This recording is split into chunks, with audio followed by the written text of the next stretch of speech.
everyone, welcome to another edition of Seeing Jazz. I'm Hrayr Attarian. I'm an amateur photographer and a member of the Jazz Journalists Association. Today we are featuring Seattle photographer Lisa Hagen Glynn, who is both a fine arts photographer as well as a music photographer, particularly jazz, in addition to having her work published in prestigious magazines. She also has her own blog, Hardly Raining, that features her photos of music events. Welcome, Lisa. Thank you so much. It's a pleasure to be here, and appreciate all of you for attending today. Tell us a little bit how you started your career in photography.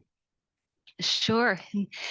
I actually began photography when I was about 5 or 6 years old, using my father's Instamatic camera. Mm-hmm.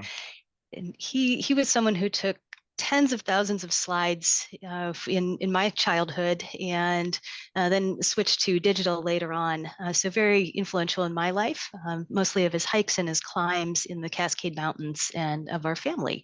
So I had a great role model. And then my mother actually began photography later in her life. And so it's always a pleasure to see that they have published new photos in their local paper or in their favorite magazine. Mm-hmm. So that's been a great influence in my life. I learned darkroom photography during high school, so in the 90s, and I worked on the yearbook at that time. That was a great place to get some training in photography. At that time, I was also a musician myself, and so I always took photos of my classmates and my friends at the concerts that we would have. Mm-hmm. And later on of my roommates. We had a jazz house in college, and what an opportunity to share ideas and see some great music throughout that time. That was in the 90s in Seattle. So I focused on school for quite a while, and then took up photography a little more seriously in around 2012 when I bought my first DSLR. Uh-huh. So that was when And what type of music what type of instrument did you play? Oh, sure. Yes, I played a number of things throughout the years, but clarinet, I would say, was my primary instrument. And then I added the tenor sax in high school. I learned that you couldn't play clarinet in the jazz band, really, so I had to retrain a little bit. Yeah. And currently, are you performing, or do you have any recordings of your own music? Very few recordings, but yes, I haven't performed in a number of years. I went to graduate school in the interim, and that took up a lot of time. And so really I've focused now on the photography of music. My partner is a jazz bassist, and so I'm fortunate to have very good access to shows. We have just a wonderful community here in Seattle and really throughout the world at this point. So plenty of opportunities to photograph. Okay, so let's take a look at some of your photographs. We'll start with your jazz photography. I'm going to share my screen.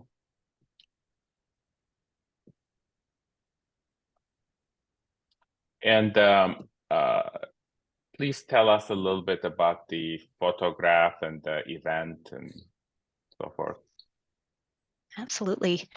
So this is Imani Roussel, and this was at a concert at the Royal Room, which is one of our great local venues here in Seattle. It's fortunately near my home, so I'm there usually several days a week. It's really great to have that there. And this is with Domo Branch branching out in 2022.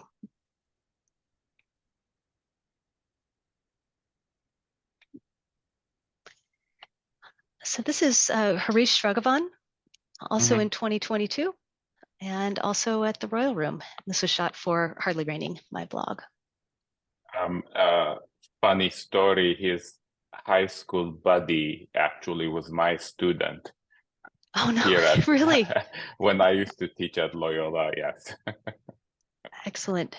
Well, he's a phenomenal bassist. Yeah. This is the Cookers in 2023 at another of my favorite venues here in Seattle. This is Metrio's Jazz Alley. Mhm. Cookers, of course, is just a classic band full of amazing musicians, and to hear them all together in the same place was a real treat. They come back just about once a year, and so I try to catch them as often as I can. Yeah, they were here around that time at the festival, and they played the music of Lee Morgan. Great. I don't Great. know if this was same time. I can't remember the month of this one. I can certainly look it up for you. Let's see. And what type of camera are you using? So I use Canon, and Mhm.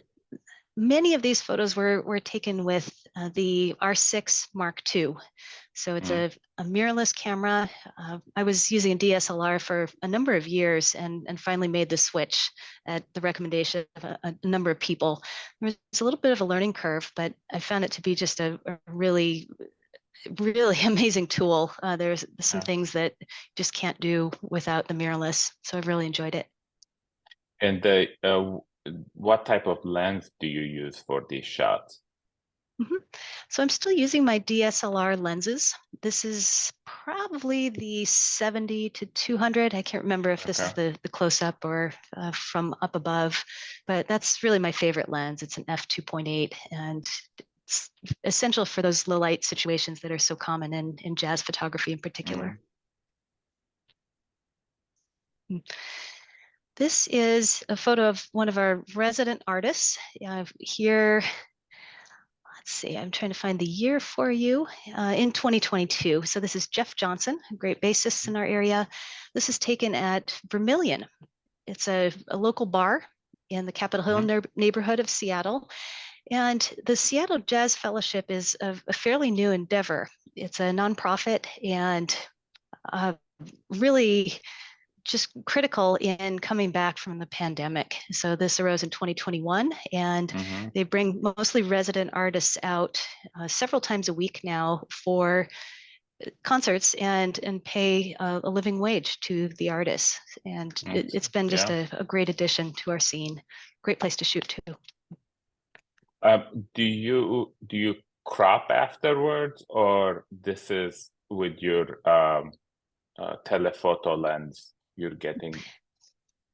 For this one, I think a little bit of both. So there are Mhm. different vantage points within that venue. I do crop, and try to get exactly what I need. I prefer to do most of that in camera, but Mhm. that isn't always as usable for publication. Sometimes people need some space to put their promo details, for example. So much as I like to crop in camera, often that occurs later. This is Orrin Evans at right with the Captain Black Big Band. This is again at the Royal Room in Seattle.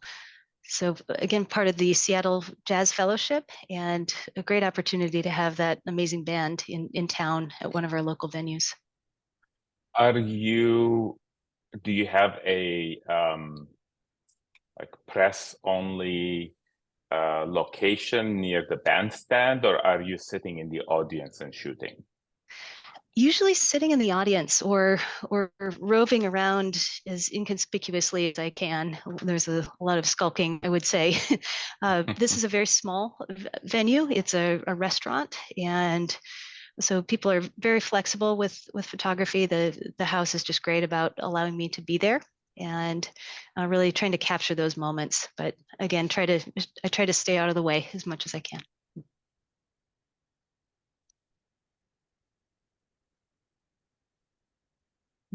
This is also at the Royal Room at a Seattle Jazz Fellowship event. This is, of course, the great George Cables, and he allowed me a moment for portrait just before the show. I don't do a lot of portraiture. It's really Mhm. only incidental band portraits before or after the gigs for the most part. But I really like his smile, and I think that came through here. He's just a delight. This is Samara Joy. in, I think, about 2021 at the Earshot Jazz Festival that is held at venues throughout Seattle for about a month every fall.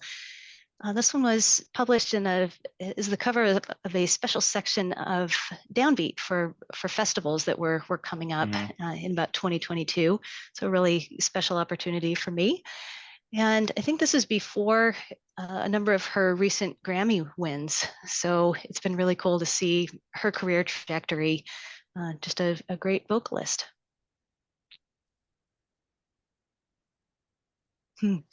So this is, of course, Wynton Marsalis. And this is at a small local bar called the Owl and Thistle. So Wynton has a habit of showing up at different jam sessions when he's in town with his band. And so this was one of those rare opportunities to catch him in a small brick bar, basically. And he came up and sat in. It was a really special opportunity. I was glad to get to be there.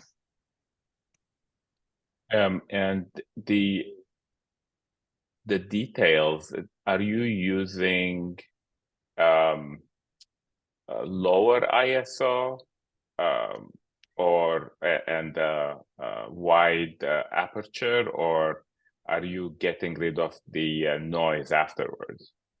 Yeah, I definitely reduced noise because I'm usually shooting at very high ISO. This one was done with flash, actually. So it's a venue that allowed flash. Yeah, but I think it's still pretty high ISO. There aren't very many jazz venues that allow flash. So yeah, this is pretty rare. Yeah, but it was allowed in this case. It's a small enough venue.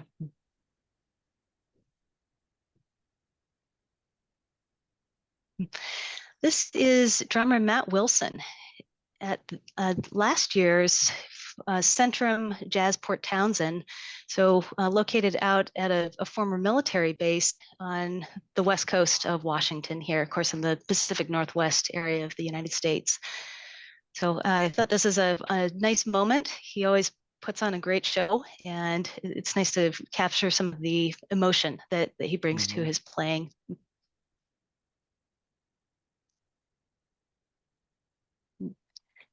So this is Chief Ajua as part of, again, the Earshot Jazz Festival. So I've been shooting for them every year recently. That is always such an honor. They bring in great shows and feature a number of great resident artists as well. So this is at Seattle's Town Hall. I covered this for Hardly Raining, and then the Earshot Jazz Magazine also republished it. I like the reflections on the trumpet. Thank you. He brings a lot of his own self-made instruments. He plays a number of them. It's a really cool experience to see.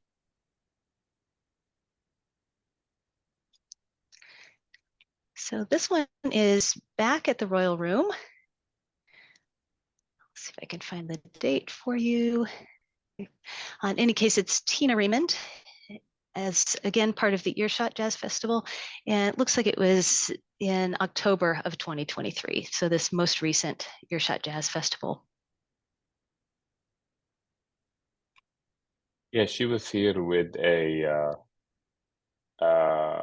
quintet of female jazz musicians. I forget what their band name was. Great. Yeah. She's an amazing player. Yeah. This is one of our resident artists, Jun Iida.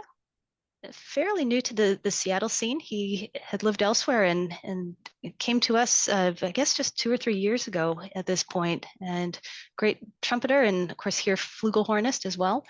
This is a very small venue, the Clockout Lounge. It's mostly a bar and a pizza place, but also a venue for the Earshot Jazz Festival. This is without flash.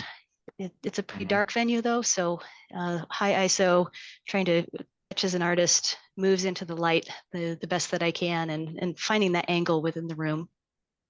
I think the light coming out of his flugelhorn is a very nice touch, together with the light on his face. Thank you so much. Jeffrey asks how high an ISO is high for you. Really high. So most often I would say 12,800. That's pretty standard for me. Every once in a while I'll bump it up to 16,000, and it gets pretty ugly at that point, I have to say. So I try not to exceed that. Lower would be better, but it's just not possible in many venues. So I try to balance that the best I can and reduce the grain to the extent that I can in post. And you're not using a tripod or anything, correct? It's just No. Yeah. Yeah.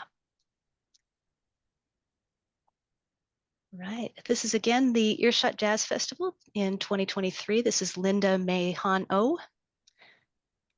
And it was really special to be up close. I hadn't heard her perform in an intimate venue like this, and just a special experience. This is a fairly quiet show, and so trying to avoid camera clicks is always a goal, especially shooting from the audience. Don't want to harm that experience. So I use the silent shutter whenever I can.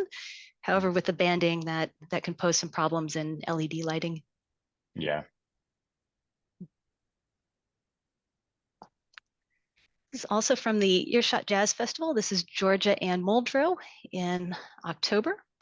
And this is at the Langston Hughes Performing Arts Center, another one of the great venues in this part of town. She used a lot of electronics and visuals behind. This is a pretty rare thing for jazz.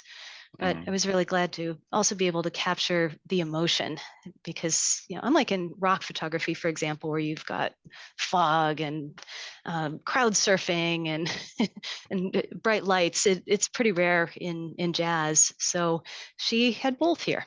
I thought that was pretty cool. Yeah, and the background really adds to the photo. It's a nice touch. Thank you. This is Jeremy Pelt at a recent stop at Demetrius Jazz Alley. So this is taken for All About Jazz, and really found an angle where I could get in close on him here. It's a restaurant and bar. So again, trying to stay quiet, trying to stay out of the way. So there are a few little hiding places where I can go reliably and catch that angle. Great trumpeter too, of course. Do you move around during the performance, or once you're in the audience, one spot, you stay there? I move around. I try to move between tunes to the extent possible. Always watching out for servers. In this case, you don't want to come around the corner and have them, lose the tray of desserts, for example. But I do move around. Oh, it's interesting. Here in Chicago, there's only one jazz venue that serves food. All the others don't. They're just a bar and a listening room. Oh, wow. We have some with each here, I think, and some with none whatsoever, just a concert venue. Yeah. It's interesting. Right, this is back at the Royal Room in 2023. This is Duduzo Makatini. Hope I'm not mispronouncing his name, but really an emotional show.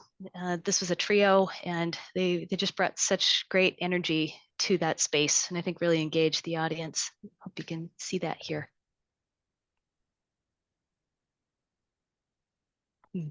This is also the Earshot Jazz Festival back at the Town Hall Great Hall. Again, this was for Hardly Raining and also for the festival itself. This is Omara Portuondo, so great Cuban performer. I believe she was celebrating her 93rd birthday this week. Wow. So what an accomplishment to still be out performing. It was a real treat to get to hear her. Are you the festival's official photographer?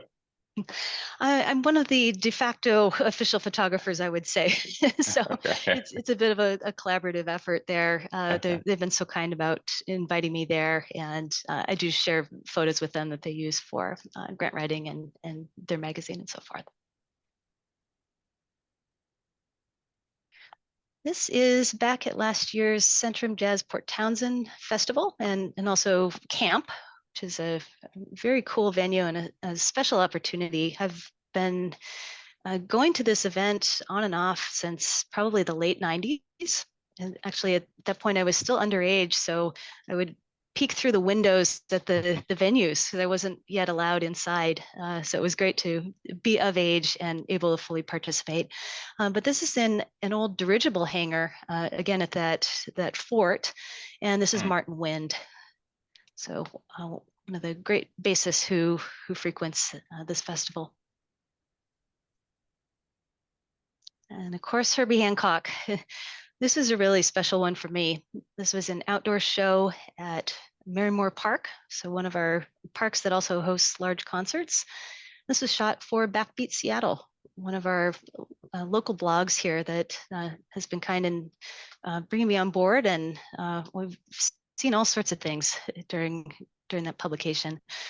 But Herbie Hancock had been on my long-term list of people that I wanted to see, and being able to shoot him up close like this was just really special.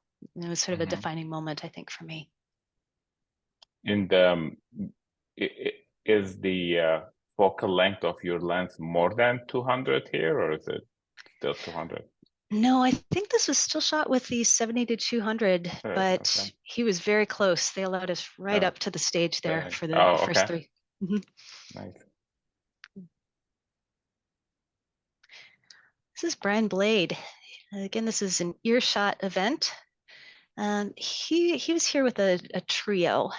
I've forgotten the name of the trio. I apologize for that. But it was in 2022 at the Seattle Art Museum, and I was covering that for my blog.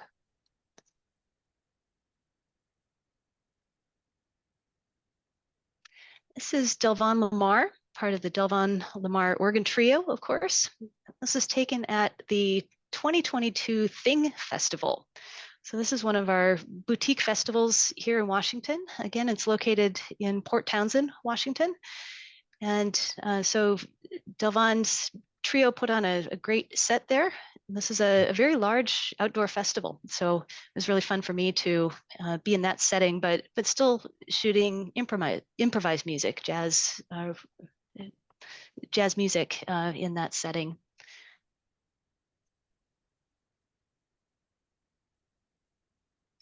This is Brandy Younger.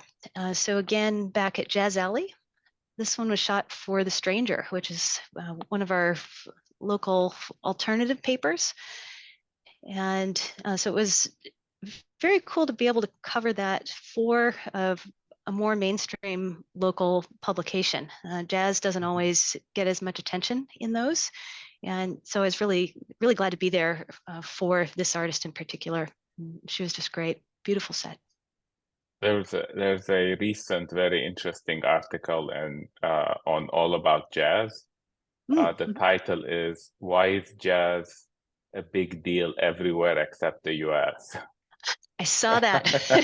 Yes, it's a great question. Yeah, I like the way the glow on her skin matches that on the warm wood of the hearth. Thank you. It's very much a golden glow, and I like that. Yeah. This is Casa Overall at one of his shows in the Earshot Jazz Festival last year in 2023. So he is from Seattle, and definitely we're all very proud of the work that he's done. He's based in both Seattle and New York. I think maybe he's back in New York primarily at this point.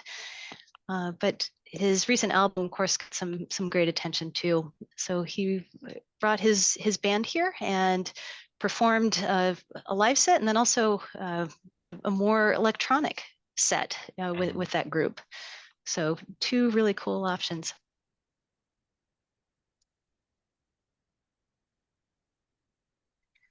This is back at Jazz Alley in 2022, and this is, of course, Grace Kelly. She puts on a very animated show, and so I tried to capture that here.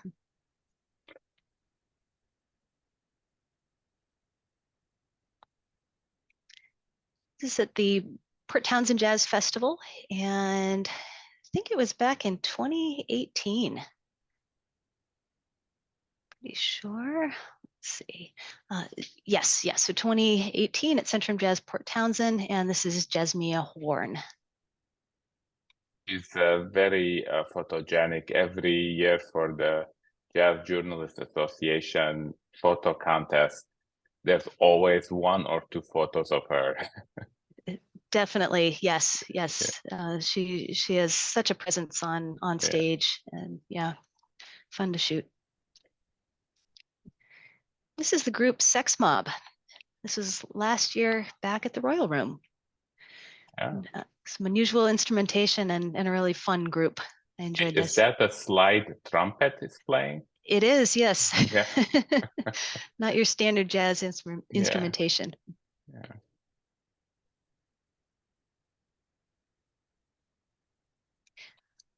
This is a resident artist, Alex Dugdale, who was the artist in residence for the Earshot Jazz Festival a couple of years ago now.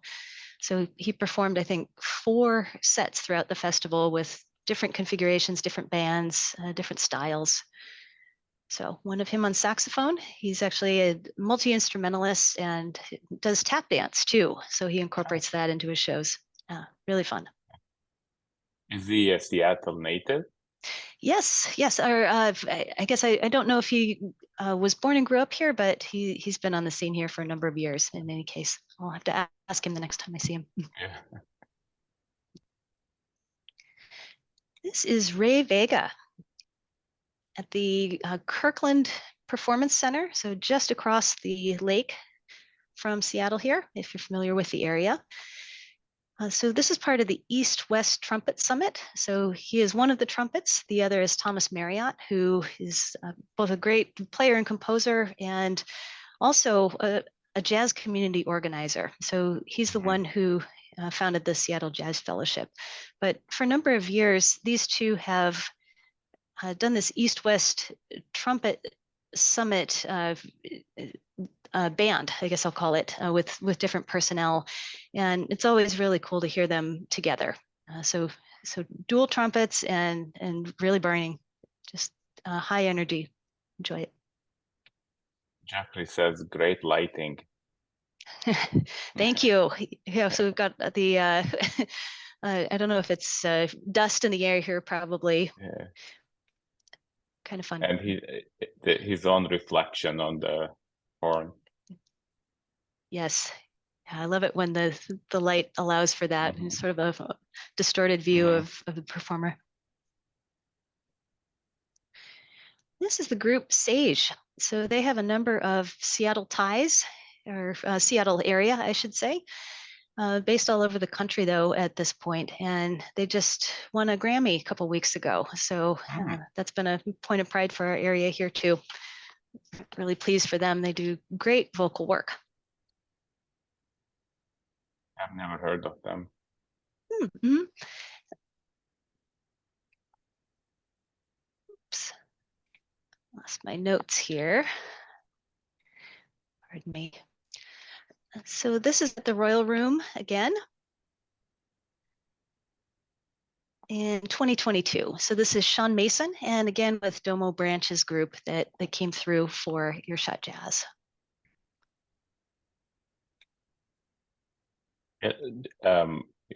You can even read the notes on the clarity is great.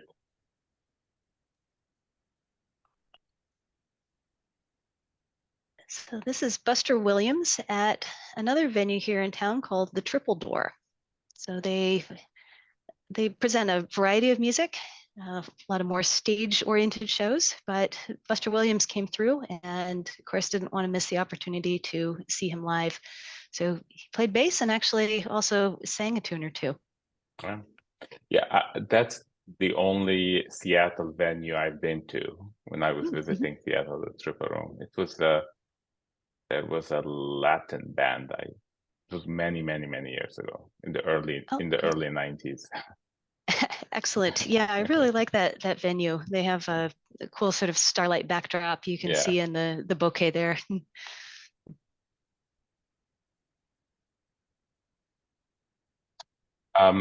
I think this is the last one of the jazz photos. Okay, Let me stop the share and pull up your other photos.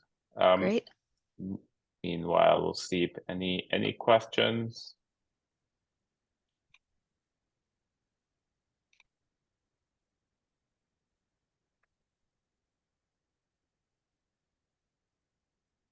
Oh, and thank you, Fiona. I missed your comment earlier.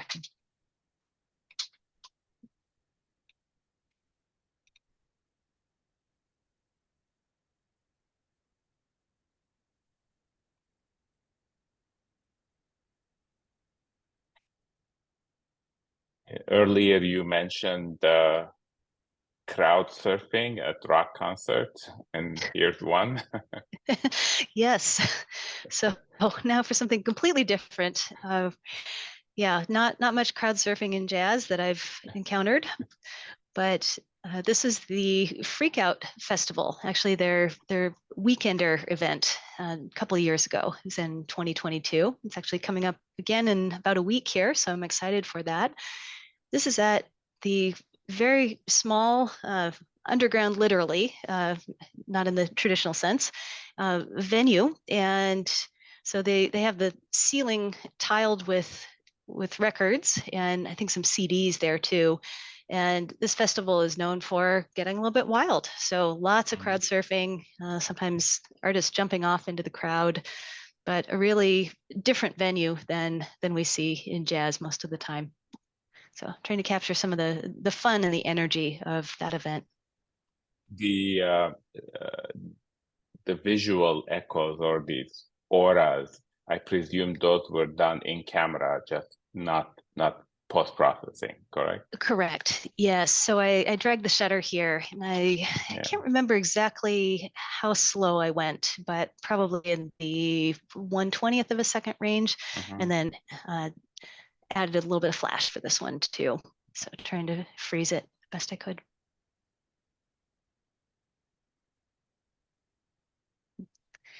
This is in, I think, 2018 or 19. 2019, yes, as part of the outdoor South Lake Union Block Party. So it's held in what has become the tech area of Seattle, right in town there, just north of downtown. So this is Peter Holmstrom from the Dandy Warhols. They had a very red lighting setup, not always the best color to try to capture in the camera. All the detail just kind of gets fuzzed out. But I like this moment and I like the guitar pick in his mouth. And these were also you were shooting for your blog? This was, I think I just showed up for this one, actually. They did not require press credentials. It was a free community concert, which I thought was really very special Nice, for an event this size. And I checked ahead of time. They said, nope, just bring your camera. So I did and caught some fun things along the way. Danica commented, great shot. Thank you, Danica. Appreciate that. Welcome. So I think one of the privileges for me in music photography has been being able to leave a legacy of people that we've lost. So this is the artist Sinead O'Connor.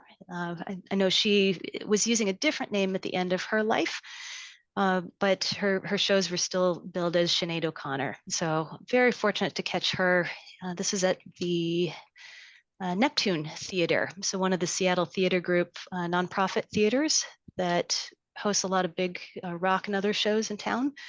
And so this was in, let's see, 2020. So in February of 2020, of course, not much longer after that, everything shut down. So this is one of the last major shows that I shot before COVID-19 arrived to the Seattle area. We were, of course, one of the first areas affected by COVID. And so this was in the before times. There was a long gap there when we had no music, just like in many places. Life-changing.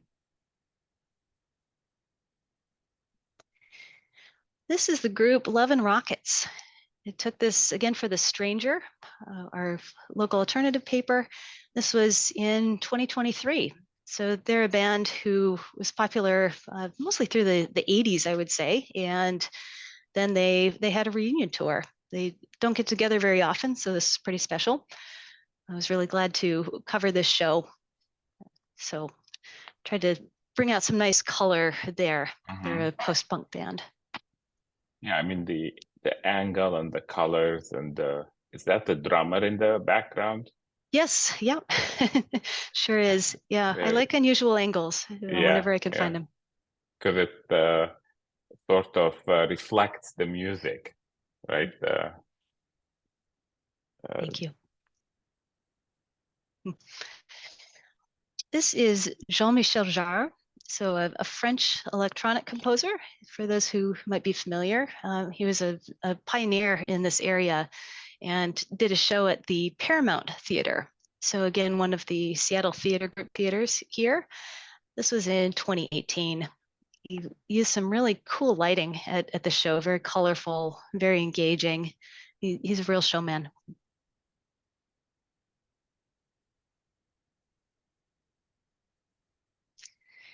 This was a shot from November 2023 in the Easy Street Records performance space. So this is an in-store.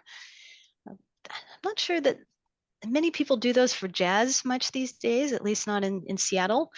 But this is a garage punk band, and they're known for really abusing this Farfisa organ here. They like to come out into the crowd, sing to people. It's just such an energetic show, and they played here as part of their tour along with the Freak Out Festival that's held every year. So again, another great nonprofit in our area here. Really fun band. This is the Darts. Yeah, it's a nice capture too, with the two audience members with the beer on either side, framing the whole performance. Thank you. Yes, it was very crowded. What you can't see is the packed audience extending all the way back, and then there's a balcony above with people looking down on the scene. It's a very cool venue. What's the it looks like it's a wide angle lens. Yes, I'm trying to remember. I think this was the 24-70, probably. Okay. Yep, and with a little bit of flash. So again, a venue that allows that. Punk shows do tend to allow flash. Oftentimes they'll have, the single red light bulb trying to illuminate the whole room. But fortunately, people don't mind too much if you use flash. I always check with the band ahead of time. So yeah, they were okay with that. Yeah, Jeffrey said that looks fun, and Luciano commented, "Great shot." Thank you both. It was so much fun. If the Darts ever come to your area, I highly recommend them.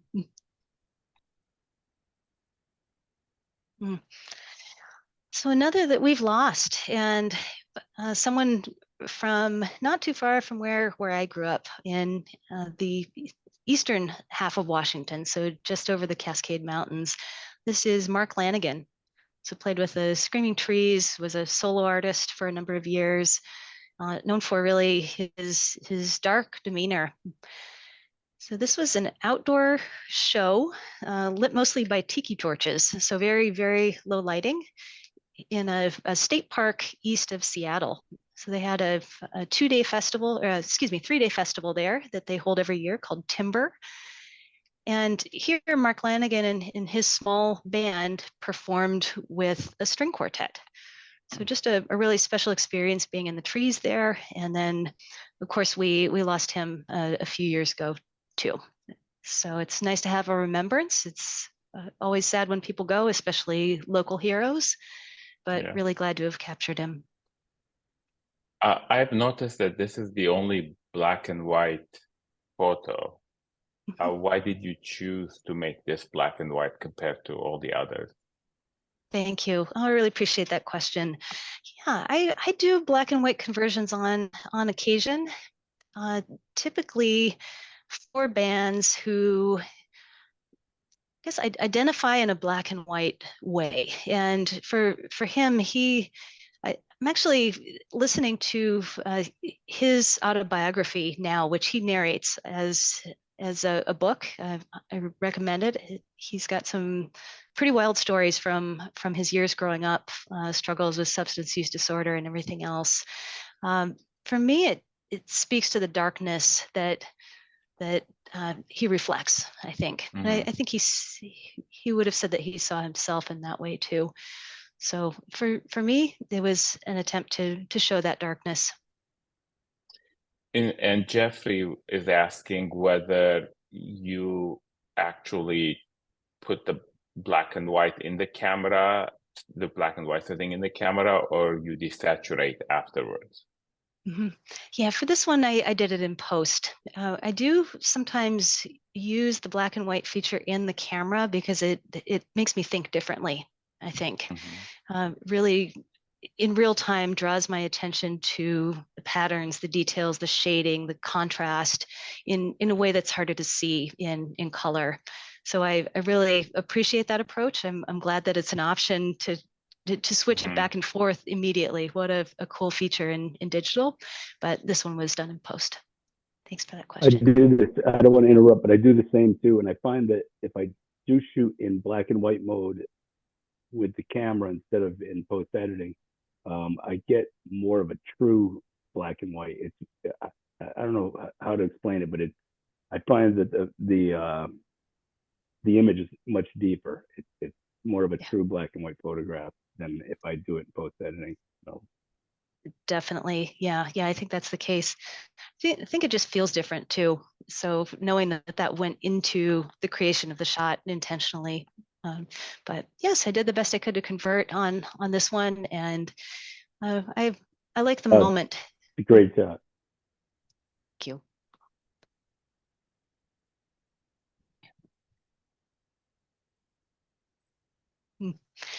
This is Tom York, who is also the lead singer of Radiohead, of course. So he had his solo band come through Seattle. This was in, say, 2019. This was shot for Backbeat Seattle. And this was at Seattle's Paramount Theater. So one of our largest, coolest, oldest restored theaters. I really enjoy shooting there. They've always got interesting light, and it's just beautiful, ornate old features that you get to look at, chandeliers and all that. They did a nice job of restoring it. But yes, Tom York was someone that I had wanted to see for my whole life, really, and so getting to capture him here was again a very special opportunity.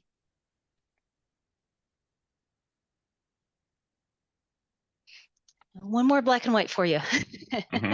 This one is also a conversion. This is Peter Murphy of the British goth group. I don't know if they would call themselves goth or not, but that's what I would call them. This is the group Bauhaus. So again, they held a reunion tour, and Seattle was one of the early stops on that tour. This was in 2022, again at the Paramount Theater. Unfortunately, they called off the rest of the tour just a few stops later. So people who were scheduled to see them didn't get to see them.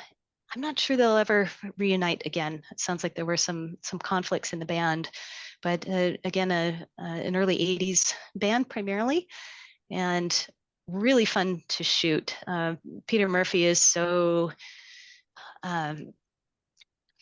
I guess dramatic is the word that comes to mind, but in the stage sense. He's an incredible showman as well as a vocalist. Yeah, theatrical. That is the word I'm thinking of. Thank you.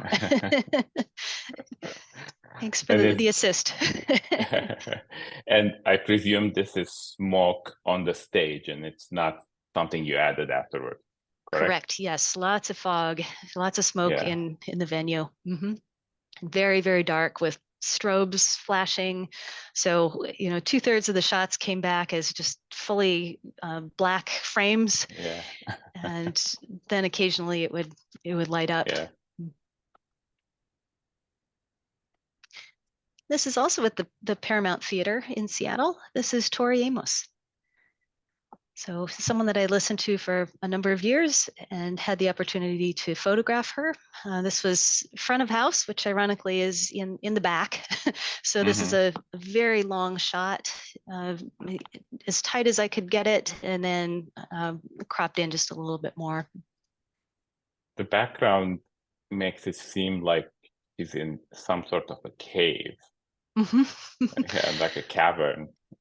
Yes, so they had sort of a complicated backdrop. I think it had different layers of fabric behind, and then they would illuminate different parts of it with color throughout. Yeah. What I tried to do here is to use lighting as almost a secondary subject, because I think it adds something to the shot.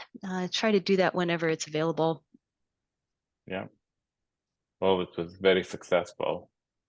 Thank you so much. I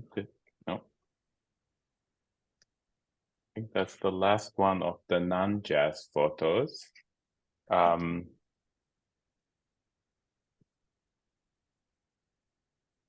What are your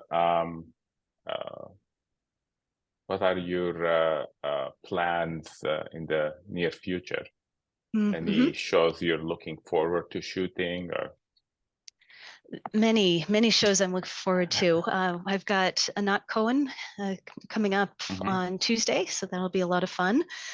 The Seattle Jazz Fellowship is now presenting several days a week, so I try to get there as often as I can to photograph resident artists, but also we had, for example, David Ambrosio there recently. So Donnie McCaslin and the whole crew, just an amazing jazz group right there up close, where you could access them. So plenty of those shows coming up as well. I think we have Orrin Evans coming back as part of that this spring.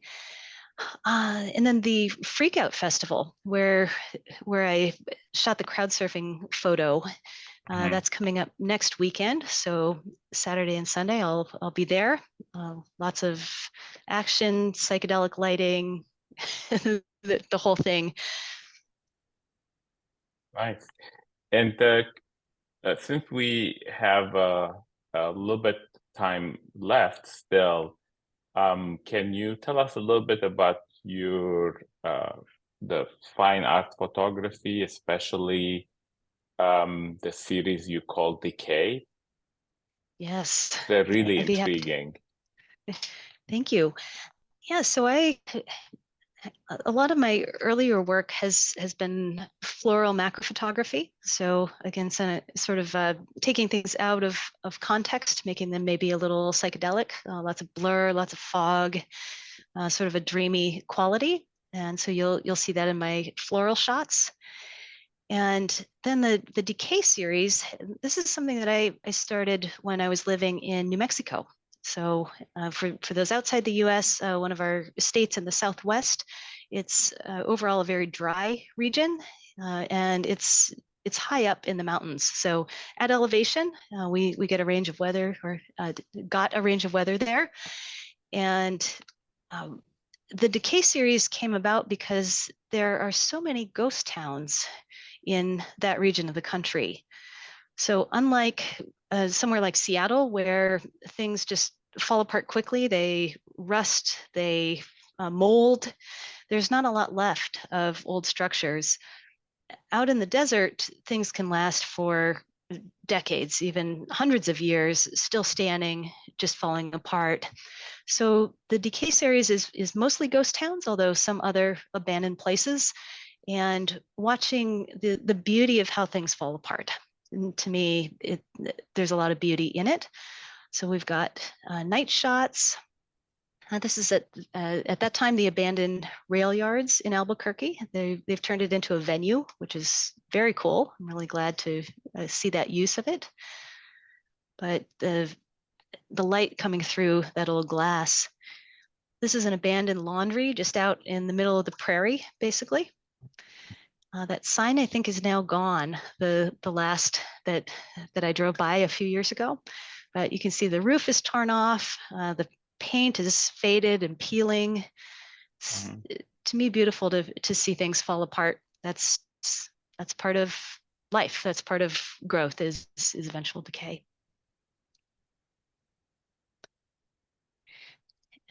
This is one that was taken at night in a place that is sinking into a swamp. I'll just leave it at that. But the way that things fall apart in that setting. This is very intimate. Thank you so much. This is a mid-century scene, kind of frozen in time. I think this structure is now destroyed.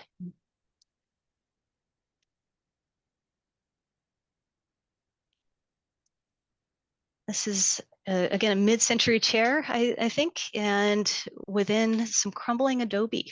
So original adobe just off the road in a spot in rural New Mexico. This is brick peeling off of a wall in actually the middle of San Francisco.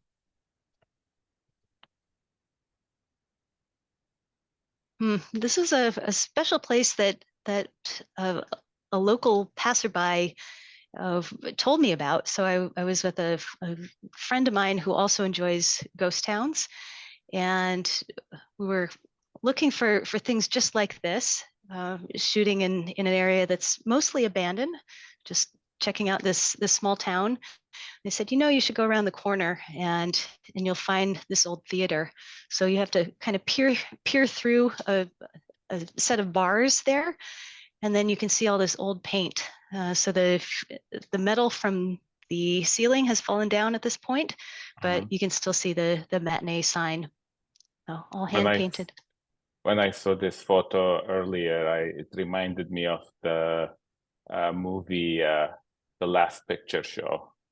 Oh, I haven't seen that. I will need to, though. Yeah. Thank you for the recommendation. It's, I think, either from the 70s or early 80s, but the story takes place in the 50s in a town in Texas. Perfect. That sounds just like this, actually. I'm sure it's very similar. Thank you.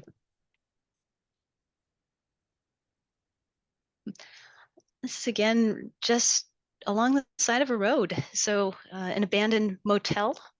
Fortunately, I think it's suffered a couple of fires in the meantime, but I like the misspelling on the sign. I like the way that it's very slowly rusted over time. It's just an old place that, for whatever reason, people left behind, and you were always left to wonder, well, why did they leave? And it's not always answered. It could have been management instead of management. Like, yes. Maybe not great for business. Thinking outside the box.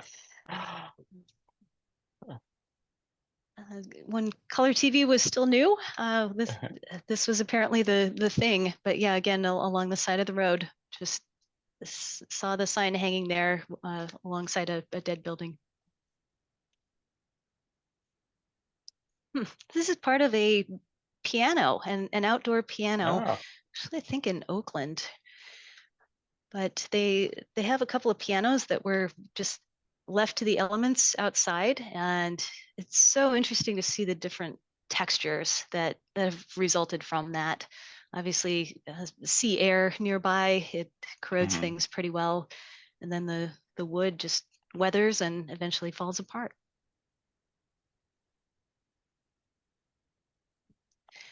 This is outside of those rail yards again, and so it's an old stop.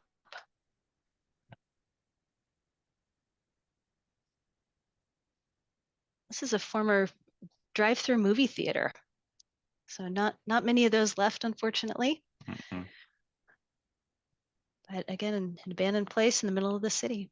Oh, here's another of one of the outdoor pianos.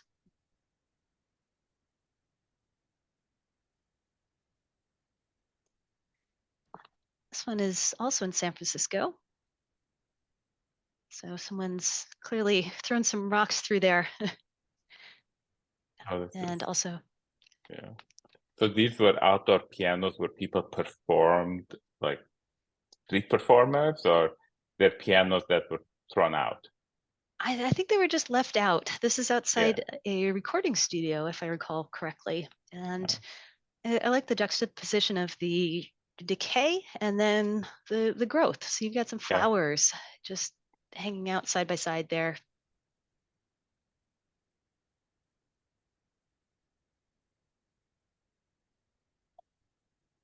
I think that was, oh no, one more. So this is an old Adobe structure. It's actually a school gym. And I like the pattern created by the The light light. Yeah. sneaking in. I think what I liked about all these is how your artistic approach to these informs on your music photography. Mhm. You know, you can see the commonality of style, even though uh, the subject matter is so different. Thank you so much for saying that and for noticing that. That's something I definitely try to bring to my work. I shot objects long before I ever shot people photographically. And so I guess when I'm photographing people, I see them in sort of the same way, not to depersonalize anyone, but yeah, the relation of different subjects within the screen, you know, what's in focus versus not. Something I definitely try to bring to my work. So I appreciate that. So Danika's asking, you know, given this very great light balance and the harmoniously composed colors, are you taking multiple shots of the same scene? Great. So particularly in relation to the ghost towns and the Yes. decay. Okay, great. Yes, I like to try different angles, and what I find is that inspiration kind of builds on itself. And try a couple of things and say, well, I like that, but let's see what's around that next corner, or let's try this from the opposite side of the room. Or usually in these situations, I'm traveling with a buddy for safety, and so saying, well, what do you think about this? You know, how can we get a different approach on the scene?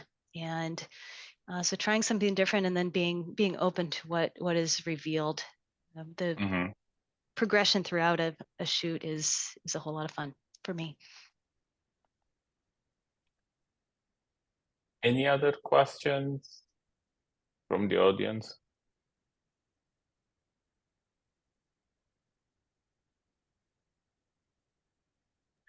Do you sell Can your? we go Go ahead. around the Zoom room and introduce ourselves? And Sure.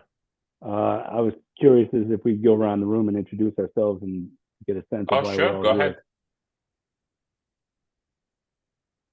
ahead. We'll start with you. Okay, I'll start. Okay. My name's Jeffrey. Like Lisa, I started. I was in a dark room in high school too, but it was in the 70s instead of the 90s. I presently I have a monthly gig at the Vermont Jazz Center, and if you're not familiar with that, it's kind of a remote place in Brattleboro, Vermont, which is in the southwestern corner of the southeastern corner of the state. And I have the amazing opportunity to go there once a month for 10 months out of the year and photograph incredible artists, and among them some of the ones that Lisa has photographed as well, with George Cables, Linda Ho, Duduso, who I photographed last year, and he's coming back next month as well. Brandy with the harp, she played with a quartet that I saw last week, and I forget the fellow's name. Micaiah McCraven, incredible he's from drummer. here. He had a great, he was just amazing. He had I forget the fellow's name that was playing trumpet. I've seen it Marquis, before too with the Jazz Marquis Center. Carroll, Oh, Marquis Carroll, Marquis Hill, Marquis Hill, Marquis Hill, Marquis yes. Hill. Yeah. Yes, yes. Thank you. And um, yes, so that's why I'm here, just to get a sense of what other people are doing and how um, they get their photos out there. One of the things that I also have been I used to do a radio show back before COVID for 15 years. I used to play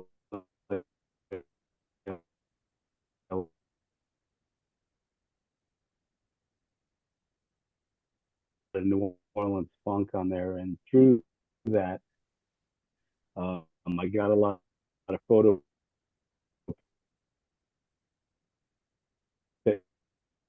passes for some local festivals here and just had the opportunity to photograph. I have some really intimate shots of him in some little cafes in and around the Brattleboro area. And just curious as to, I have a work-a-day job that I half-heartedly enjoy, but I would really love to do this full time, and I don't know how to jump into that arena without losing my house and my way of life, the way we all want to live. So yeah, that's I don't know if if we could share any of our photos, but I don't want to take the stage away from anybody. I know this is supposed to go on until 3:30, but that's another hour so away. So, but yeah, that's I live in the southwestern corner of New Hampshire. It's just a sit in a holler across the Connecticut River to Brattleboro, Vermont. Yeah. Great. And I So can that's my certainly story, relate and I'm to. sticking to it. Oh, so sorry, Jeffrey. I think I've got bad connectivity. Didn't mean to speak over you.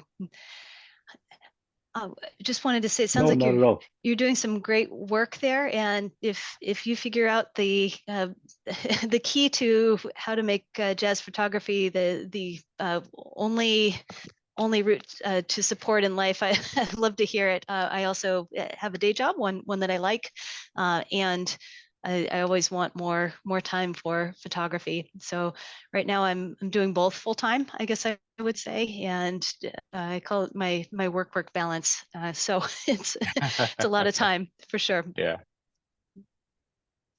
Danica, you want to introduce yourself?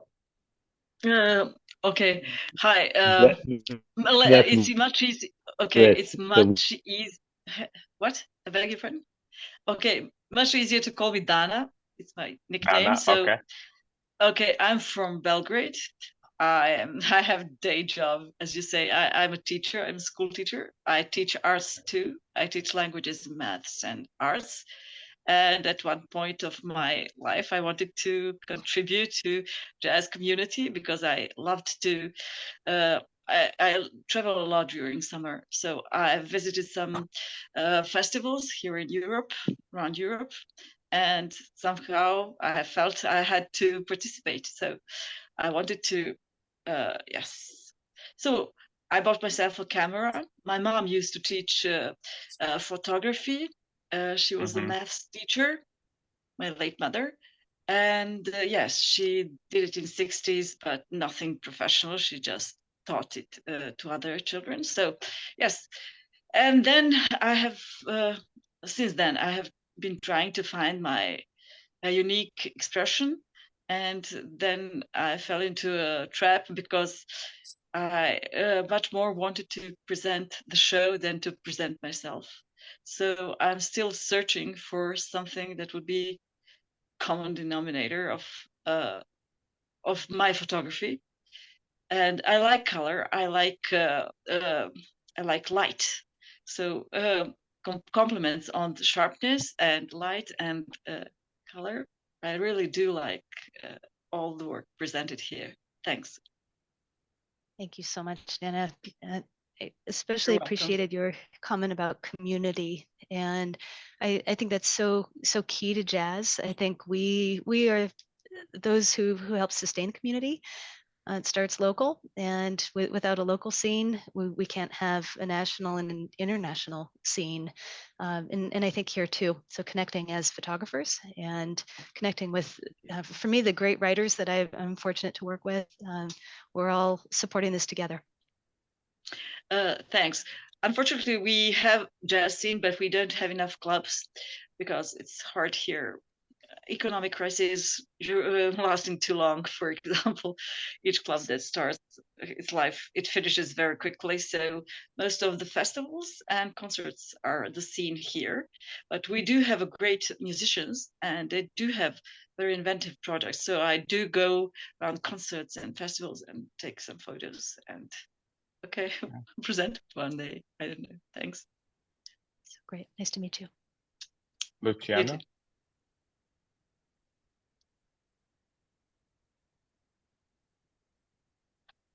We can't hear you. Ecco. Sorry for my English, first of all. I am Luciano Rossetti from Italy. I live in Bergamo, in the north of Italy, close to Milan. And I take pictures from 40 years, and jazz too, and theater too. And I take pictures of jazz pictures in Italy and around in Europe. And last month, for example, in Paris for the Son d'Hiver Festival. And then next month in Austria at the San Juan in Tirol. In June in New York, Vision Festival. So in Italy, maybe in the summer in Sardinia around. So I work I am the official photographer for the Donizetti Theater in this moment, for the season of theater, drama, classical music, and so that's all. Okay. It's wonderful. It sounds like you get to see a lot of different things, and variety is so important in photography. Nice to meet you. Nice to meet you too. Fiona? Hello, lovely to meet you all. Yeah, so I haven't had my camera on. My cat's been back and forwards. So I'm Fiona. I'm not a photographer, just to be really, really clear. I don't even want to call myself an amateur photographer either. In this kind of audience, I did buy myself a camera a little while ago in COVID, but I'm not a photographer. But I come to this with 4 different hats. So as I'm a musician. So as a musician, I kind of have photo shoots and need album covers and work with an awful lot of photographers. As a journalist, and also obviously a member of the JJA and the book committee, I have a huge interest in photography from to enhance and support journalistic articles and obviously from kind of books. But also I'm the founder of Women in Jazz Media. So it's a not-for-profit organization where I support female photographers. So I spend an awful lot of time with photographers, and with that hat on, it is very specifically female photographers out there.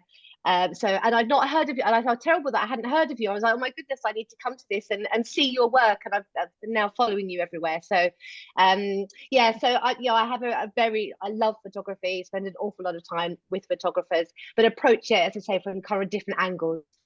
As a musician, so from that side of the camera to kind of supporting and looking at incredible work of a whole range of photographers from around the world, actually. So yes, that's me, and lovely to meet you. Lovely to meet you as well. Thank you for doing that work. And I'm always surprised when someone has heard of me. So I really appreciate it when you say that. It's great to meet you. Thanks so much. I know that Luciano and Danica already know about this, but I don't know if you and Jeffrey do. We just opened the annual JJA Jazz Photography Contest. If maybe Jeffrey can put his email there, and I can email you both the invite. So if you have a photo that you've taken in the calendar year 2023, you can submit it for consideration. Thank you so much. Thank you for really sharing your work with us. It was great. I'm sure I enjoyed it. Everybody here enjoyed it, and this will be edited by Howard when he gets back. He's visiting family, and it'll be available on YouTube on our channel called Seeing Jazz. Thank you, Lisa. Thank you, everyone, for coming. Thank you for the honor of the invitation. Yeah. Nice to meet you all.